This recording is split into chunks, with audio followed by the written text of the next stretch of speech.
Hi friends, நான் உங்கள் ஹேமா. எல்லோரும் எப்படி இருக்கீங்க? எல்லோரும் நல்லா இருக்கீங்கன்னு நம்புகிறேன். இந்த வீடியோ மூலமாக உங்கள் எல்லாரையும் சந்திக்கிறதுல எனக்கு ரொம்ப ஹாப்பி. இன்றைக்கி என்ன வீடியோனா, நான் ஆடிப்பூர அன்றைக்கி வீட்டில் அம்மனுக்கு வளையல்லாம் கட்டி அழகாக பூஜை பண்ணியிருக்கேன். நம்ம வீடியோ எப்படி இருக்குன்னு மறக்காமல் ஸ்கிப் பண்ணாமல் பாருங்கள். இதில் நான் ரெசிபீஸும் ஆட் பண்ணியிருக்கேன். வாங்க இப்போ வீடியோக்குள்ளே போகலாம். என்னோடய டே அன்றைக்கி 4 o'clock ஸ்டார்ட் ஆகிடுச்சு. பிரம்ம முகூர்த்த பூஜை அன்றைக்கி தான் நான் முடித்தேன். நல்லபடியாக பிரம்ம முகூர்த்த பூஜையை நான் நல்லபடியாக பண்ணி முடிச்சிட்டேன். இது செகண்ட் டைம் பண்ணியிருக்கேன். ஒரு நல்ல குட் வைபாக இருந்துச்சு. மார்னிங்கே எழுந்திரிச்சு அந்த பூஜை பண்ணுறதுல அவ்வளோ நல்லாயிருக்கு. நம்மளோட டே அவ்வளோ ஆக்டிவாக இருக்கும், அவ்வளோ பாசிட்டிவாகவும் இருக்கும். எல்லா வேலையும் மார்னிங்கே எல்லாம் நல்லபடியாக முடிச்சிடுவேன். அன்றைக்கி ஆடிப்பூரத்து அன்றைக்கி நல்லபடியாக துளசி அம்மாவுக்கு மார்னிங்கே பூஜை பண்ணிவிட்டேன். அதுக்கப்புறம் நிலைவாசலுக்கும் பூஜை பண்ணிட்டேன். பூஜை பண்ணுற வீடியோ ஏன் காட்டலன்னா, வீடியோ ஸ்டோரேஜ் ஃபுல்லாகிடுச்சு. அதனால் காட்டல. மார்னிங்கே எல்லாம் நல்லபடியாக பண்ணி முடிச்சிட்டேன். எப்போவுமே மார்னிங் விநாயகருக்கு எழுந்திரிச்சு அங்கே தான் பூஜை பண்ணுவேன். நம்ம பிரம்ம முகூர்த்த பூஜையை நான் அங்கே தான் பண்ணியிருந்தேன். அதுக்கப்புறம் அம்மனுக்கு நல்லபடியாக வளையல்லாம் கட்டி என் கையாலே எல்லாமே நல்லபடியாக பண்ணேன். அவ்வளோ நிறைவாக இருந்துச்சு. நான் இப்போ தான் ஃபஸ்ட் டைம் ஆடி பூரத்துக்கு அம்மன் வழிபாடு பண்ணேன். எப்போவுமே ஆடி மாதம் அம்மன் வழிபாடு பண்ணுவேன். ஆடி பூரத்துக்கு அப்போ தான் நான் ஃபர்ஸ்ட் டைம் வளையல்லாம் வாங்கி அம்மனுக்கு கட்டி நான் என் கையாலே மாலை போட்டு அவ்வளோ நிறைவாக இருந்துச்சு. நான் இந்த வருஷம் ஆடி மாதம் என்ன அம்மன்கிட்ட வேண்டிக்கிட்டேன்னா, 5 வாரம் நான் நல்லபடியாக அவங்களுக்கு அபிஷேகம் பண்ணி என்னால் முடிஞ்ச சின்ன அலங்காரம் பண்ணி நான் சாமி கும்பிட்டு வழிபடணும்னு சொல்லிட்டு நான் வேண்டிக்கிட்டேன். அதுதான் என்னோடய வேண்டுதலாக இருந்துச்சு. நல்லபடியாக பூஜையும் பண்ணி முடிச்சிட்டேன். ரொம்ப திருப்தியாக இருந்துச்சு. ஆடி மாதமே இப்போ தான் வந்த மாதிரி இருக்குது. ஆடி மாதமே முடிய போகுது.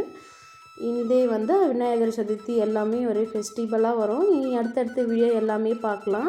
ஈவினிங் நான் பொங்கல் செய்யலான்னு சொல்லிட்டு தான் ரெடி பண்ணிகிட்டு இருந்தேன். என்னென்னா சிறுதானியத்தில் தான் இன்றைக்கி பொங்கல் ரெசிபி பண்ணலான்னு சொல்லிவிட்டு எல்லாமே ரெடி பண்ணிகிட்டு இருந்தேன். தினை அரிசியில் தான் நான் செஞ்சுருந்தேன். எப்போயாச்சும் ஒரு டைம் இந்த மாதிரி நம்ம ஹெல்த்தியாக செஞ்சு சாப்பிட்லாம். எப்போவுமே ஒயிட் ரைஸ் தானே சாப்பிட்றோம். மந்த்லி ஒன்ஸ் இல்லை மந்த்லி 2 அந்த மாதிரி நம்ம இந்த மாதிரி சிறுதானியம் வாங்கி நம்ம செஞ்சு சாப்பிட்லாம். நமக்கு தினைக்குமே அதை செஞ்சு சாப்பிட முடியாது. ஏன்னா அது ரேட்டு அதிகமாக இருக்கும். 1/2 கிலோ பேக்கெட்டே 100 ரூபாய் அந்த ரேஞ்சில் தான் இருக்குது. அதனால் நான் எப்போயாச்சும் மந்த்லி ஒன்ஸ் இந்த மாதிரி சிறுதானியத்தை சேர்த்துக்கிறது. நான் எவ்வளோ மெஷர்மெண்ட் போட்டேன்னா, 2 கப்பு தினை அரிசி எடுத்துக்கிட்டேன். அதில் 1 கப் அளவுக்கு பாசிப்பருப்பு எடுத்துக்கிட்டேன். இது ரெண்டுமே நல்லா கழுவி ஊற வைக்கணும். இந்த தினை அரிசியில் ரொம்ப அழுக்காக இருக்காமல் இருக்கும். 2-3 டைம் நல்லா கழுவிடுங்க. அதுக்கப்புறம் சாம்பாருக்கு நான் ரேஷன் துவரம்பருப்பு தான் எடுத்திருக்கேன். நான் பருப்பெல்லாம் வேஸ்ட்டு பண்ண மாட்டேன். எப்போவுமே ரேஷனில் நான் வாங்கிக்குவேன். நைட் டைமில் டிஃபன் செய்யும்போது அது யூஸ் பண்ணிவிடுவேன். மார்னிங் டைமில் நம்ம செய்யும்போது கொஞ்சம் மதிய டைமுக்கெல்லாம் அது ஸ்மெல் வந்துடும். அதனால் நான் நைட் டைமில் டிஃபன் செய்யும்போது அந்த பருப்பு யூஸ் பண்ணிப்பேன். இது எல்லாமே ஊற வச்சுட்டு அதுக்கப்புறம் பசங்க எல்லாம் காஃபி கேட்டுருந்தாங்க. பால் தான் போட்டுட்டு இருந்தேன். பால் ஏற்கனவே காய வச்சுட்டு இருந்தேன். அது ரொம்ப சுண்டிடுச்சு. அதனால் கொஞ்சமாக தண்ணி ஆட் பண்ணியிருந்தேன். நம்ம வீடியோ நிறைய பேர் பார்க்குறீங்க, லைக் பண்ணுங்கள், கமெண்ட் யாருமே பண்ண மாட்டேறீங்க. எனக்கு கொஞ்சம் கஷ்டமாக இருக்குது. நீங்கள் கமெண்ட் பண்ணால் தான் நான் எப்படி வீடியோ போடுறேன்றதே எனக்கு தெரியும். அப்போ தான் நான் இன்னும் எந்த மாதிரி வீடியோஸ் போடலான்னு சொல்கிறது நான் ட்ரை பண்ண முடியும். கொஞ்சம் நீங்கள் நல்லா இருக்குது, நல்லா இல்லை, எதுவாக இருந்தாலும் கமெண்ட் பண்ணுங்கள். உங்களோட கமெண்ட்டுக்கு நான் ரொம்ப வெயிட் பண்ணுறேன். எனக்கு ரொம்ப பிடிக்கும் உங்கள் கமெண்டெல்லாம் படிக்கிறதுக்கு. என்னன்னு நீங்கள் சொன்னால் தான் நான் நெக்ஸ்ட்டு என்ன மாதிரி வீடியோ போடலான்னு கொஞ்சம் ட்ரை பண்ணுவேன். இந்த டைம் பிரம்ம முகூர்த்த பூஜையில் என்ன வேண்டிக்கிட்டேன்னா, என்னோடய சேனல் க்ரோத் ஆகணும், சப்ஸ்கிரைபர் வரணும்னு சொல்லிட்டு தான் நான் வேண்டிக்கிட்டு பூஜை பண்ணேன். எனக்கு முழுசாக நடக்கலனாலும் என்னோடய ஒரு ஸ்டெப்பாக கொஞ்சம் கொஞ்சமாக அது நடந்துச்சு. எனக்கு ரொம்ப ஹாப்பி. இந்த பிரபஞ்சத்துக்கும் இறைவனுக்கும் நான் நன்றி சொல்லிக்கிறேன். இப்போ வாங்க நம்ம சமையலுக்குள்ளே போகலாம். எப்போவுமே அளவெல்லாம் கரெக்டாக அளந்து போட மாட்டேன். நான் கண்ணு பார்க்கும் கை அளக்குன்னு சொல்லுவாங்கள்ல, அந்த மாதிரி தான் தேவையான அளவுக்கு தண்ணி ஊற்றிக்கிட்டேன். கொஞ்சமாக உப்பு சேர்த்துட்டு அப்புறம் மிளகு, சீரகம், லைட்டாக கொஞ்சமாக நெய் போட்டுக்குங்க. கொஞ்சம் ஒட்டாகாமல் நல்லா வரும். உங்ககிட்ட நான் சொல்கிறேன். என் ஃப்ரெண்டுங்களே என்னை கேட்பாங்க, நீ இன்னும் எப்போ பார்த்தாலும் சாமி சாமின்னு சொல்கிற, சாமி கும்பிட்டுக்கிட்டே இருக்கிற அப்படின்னு சொல்லுவாங்க. நிறைய விஷயம் இருக்குங்க. நான் சாமி கும்பிட்றேன்னா அது என் லைஃப்பில் நிறைய சேஞ்சிங் இருக்குது. எனக்கு நடந்த விஷயங்க அப்படி நிறைய கஷ்டம் வந்தது. எல்லாமே நடந்திருக்குங்க என்னோடய லைஃப்லேயும். நாங்களும் ஒரு மிடில் கிளாஸ் தான். நாங்கள் ரொம்ப பெரிய பணக்காரன்லாம் சொல்ல மாட்டோம். எங்கள் வீட்டில் ஒரு வருமானம் தான். என் ஹஸ்பண்ட் மட்டும் தான் வேலைக்கு போகிறாங்க. நான் ஹவுஸ் ஒய்ஃபாக இருக்கேன். இப்போ வந்து யூடியூப் ரன் பண்ணிக்கிட்டு இருக்கேன். இதாங்க என்னோடய இது. நான் என்ன சொல்கிறேன்னா, நிறைய டைம் வந்து நமக்கு கஷ்டம் வரும்போது தானே கடவுள் தெரியும். ஆனால் நான் அந்த மாதிரி பண்ணவே மாட்டேங்க. எப்போவுமே வந்து நான் கடவுளை வந்து நினைப்பேன்.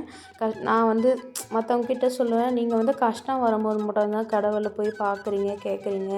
அந்த மாதிரி இருக்காதீங்க. கஷ்டம் வந்தாலும் கடவுளை நினைக்கணும், சந்தோஷம் வந்தாலும் நினைக்கணும். எப்போவுமே வந்து நினைங்க.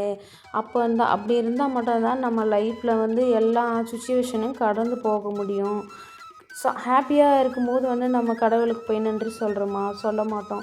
ஆனால் நான் கண்டிப்பாக வந்து சொல்லுவேங்க. ஹாப்பியாக இருக்கும்போது நன்றி சொல்லுவேன். கஷ்டமாக இருக்கும்போது என் கஷ்டத்தை வந்து நான் சொல்ல மாட்டேன். என் மனசுலேயே வச்சுப்பேன். ஏன்னா கடவுளுக்கு தெரியாதாங்க, நமக்கு தெரிய போகுது. எது எந்த டைமில் வந்து கொடுக்கணுன்றது அவங்களுக்கு தானே தெரியும். அதனால எந்த கஷ்டமே வந்து நான் வந்து வாய் திறந்து சொல்ல மாட்டேன். என் மனசுலேயே வச்சுப்பேன். சாமி கும்பிடுவேன். கண்டிப்பாக வந்து அந்த கஷ்டத்துக்கு உண்டான பதில் வந்து அவங்க கொடுப்பாங்க. அது நிறைய டைம் நடந்திருக்கு. என் வேண்டுதல் எல்லாமே வந்து இறைவன் நடத்தி கொடுத்துருக்காங்க. நான் அடுத்தடுத்த வீடியோவில் நான் ஒன்று ஒன்றா சொல்கிறேன். பிரம்ம முகூர்த்த பூஜையில் கூட எனக்கு சப்ஸ்கிரைபர் வேணும்னு சொல்லிட்டு நான் வாயை திறந்து கேட்கல. என் மனசில் தான் நினச்சேன். நான் வாயை திறந்து இது செஞ்சு கொடுங்கன்னு நான் கேட்கவே இல்லை. நான் மனசில் நினச்சிப்பேன் கண்டின்னு வாயை திறந்து சொல்ல மாட்டேன். இது நடத்தி கொடுங்கன்றதையே நான் சொல்ல மாட்டேன். எதுவாக இருந்தாலும் உங்களோட விருப்பம், நீங்கள் எது கொடுக்குறீங்களோ நான் அதை ஏற்றுக்கிறேன் அப்படின்றது மட்டும்தான் நினைப்பேன். நான் ரொம்ப நாளாச்சு வாயை திறந்து சாமிக்கிட்ட இது கொடு அது கொடுன்னு கேட்டு. இப்போல்லாம் நான் கோயிலுக்கு போனேன்னா நான் நினைப்பேன் இதெல்லாம் கேட்கணும், அதெல்லாம் செய்யணும்னு. ஆனால் கோயிலுக்குள்ளே போனாவே எதுவுமே நினைக்க தோணாது, கேட்க தோணாது. அதுக்கே நான் வந்து நிறைய டைம் கோயிலுக்கு போகணுன்னு சொல்லிட்டு நினைப்பேன். நீங்கள் யோசிச்சு பாருங்களேன், நம்ம கோயிலுக்கு போகும்போது எதுவுமே வந்து யோசிக்க மாட்டோம். வீட்டில் என்ன பண்ணுறோம் எது பண்ணுறோன்னு நினைக்கவே மாட்டோம். அங்கே இருக்கிற சூழல், அங்கே என்ன நடக்குதுன்றது மட்டும் தான் நம்ம மைண்டில் இருக்கும். யாரெல்லாம் இந்த மாதிரி நினச்சிருக்கீங்கன்னு மறக்காமல் கமெண்ட்டில் சொல்லுங்கள். ஒரு சிஸ்டர் வந்து கமெண்ட்டில் கேட்டிருந்தாங்க, உங்களுக்கு எத்தனை பசங்கன்னு சொல்லிட்டு. இந்த வீடியோவில் அவங்களுக்கு நான் ரிப்ளை பண்ணிடுறேன். எனக்கு எத்தனை பசங்கன்னா, எனக்கு 2 பொண்ணு 1 பையன். சிஸ்டர் உங்கள் கமெண்ட்டுக்கு நான் ரிப்ளை பண்ணிட்டேன். இந்த வீடியோ நீங்கள் பார்க்குறீங்களா இல்லையான்னு தெரியல. அவங்க கேட்டதுக்கு நான் தப்பாக எடுத்துக்கல. நம்ம வீட்டு ரிலேஷன் எப்படி கேட்பாங்க, உனக்கு எத்தனை பசங்கன்னு கேட்பாங்களே, அந்த மாதிரி தான் நான் நினச்சிக்கினேன். தேங்க்யூ சிஸ்டர் உங்கள் கமெண்ட்டுக்கு.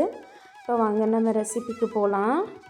விசில்லாம் வந்துச்சு, ஆஃப் பண்ணிட்டேன். ப்ரெஷராக இறங்கிடுச்சு. நல்லா மேஷ் பண்ணி விடணும். இது சிறுதானியில் கொஞ்சம் வந்து அந்த வேகாத மாதிரியே இருக்கும், ஆனால் நல்லா வெந்துருச்சு. இதுக்கு ஒரு சின்னதாக ஒரு தாளிப்பு கொடுத்துடலாம். ஃபஸ்ட்டு சாம்பார் வந்து தாளிக்கலாம்னு சொல்லிட்டு ரெடி பண்ணிட்டேன். எண்ணெய் நல்லா காஞ்சதும் கடுகு ஜீரகம் இது எல்லாம் நல்லா பொரிஞ்சு வந்ததும் தட்டி வச்சுக்கோங்க. பூண்டு வந்து நல்லா தட்டி போடுங்க, அவ்வளோ வாசனையாக இருக்கும். நம்ம உரிச்சு போடுறத விட தட்டி போட்டால் அவ்வளோ வாசனையாக இருக்கும் சாம்பாருக்கு. அது நல்லா பொரிஞ்சதும் கொஞ்சமாக வந்து கறிவேப்பிலை ஆட் பண்ணிவிட்டு நல்லா கடைஞ்சி வச்ச பருப்பை இது கொஞ்சம் பெருங்காயத்தூள் போட்டு நல்லா மிக்ஸ் பண்ணி விட்டுட்டு அதுக்கப்புறம் ஊற்றுங்க. நல்லா கொதித்து வந்ததும் நம்ம கை நிறைய கொத்தமல்லி போட்டு இறக்கிடலாம். அதுக்கப்புறம் சாம்பார் வந்து ரெடி ஆகிடும். நம்ம வீடியோ எப்படி இருக்குன்னு மறக்காமல் கமெண்ட்டில் சொல்லுங்கள். நான் வந்து டைம் பாஸ்க்காகலாம் நான் யூடியூப் ஸ்டார்ட் பண்ணலைங்க. என்னோடய வேலையாக நினச்சி தான் நான் யூடியூப் வந்து ஸ்டார்ட் பண்ணியிருக்கேன். நீங்கள் கொடுக்குற கமெண்ட்டில் தான் நான் வேறு எந்த மாதிரி வீடியோஸ் போடலான்னு சொல்கிறத நான் வந்து தெரிஞ்சுக்க முடியும். என் வீடியோ எப்படி இருக்குதுன்னு நீங்கள் சொன்னால் மட்டும்தான் தெரியும். அப்போ தான் நான் இதை ரன் பண்ணலாமா என்னன்றதை யோசிக்க முடியும். நான் யூடியூப் வந்து என்னோடய வேலையாக நினச்சி தான் நான் பார்க்குறேன். இதில் நான் உண்மையை சொல்லணும்னா இதிலேருந்து நான் வருமானம் எடுக்கணுன்ற ஒரு மைண்ட் செட்டில் தான் வந்தேன். நம்ம வெளியே போய் வேலைக்கு போக முடியாத சூழல். நம்ம ஊர்லேருந்து சிட்டிக்கு போனோன்னா 20 கிலோமீட்டர் தான். எதுவாக இருந்தாலும் கற்றுக்கிறதுக்கு போனால் கூட நம்ம தினைக்குமே வந்து பெட்ரோல் போட்டு போயிட்டு வர அளவுக்கு அந்த வசதியும் இல்லை. அதனால தான் இந்த யூடியூப் வந்து நான் தேர்ந்தெடுத்தேன்.